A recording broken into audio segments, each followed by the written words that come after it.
Jenazah Titi, perempuan yang terbunuh di Rusunawa, Palembang Selasa dini hari lalu, dimakamkan keluarga di Desa Pedamaran Dusun 3, Ogan Komering Ilir.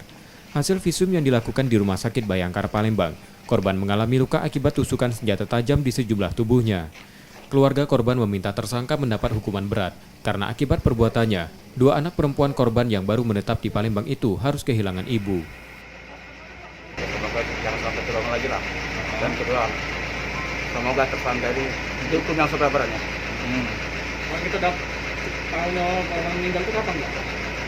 Dapat informasi sekitar jam 7 tadi pagi tadi. Jam dari pagi dari kamar itu. Siapa yang hukum? Sepupu. Sepupu Pak ya? Nah, sepupu.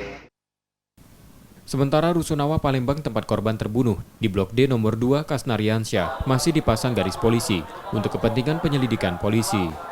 Reski Oktora, Muklas Diferensial, Kompas TV, Palembang.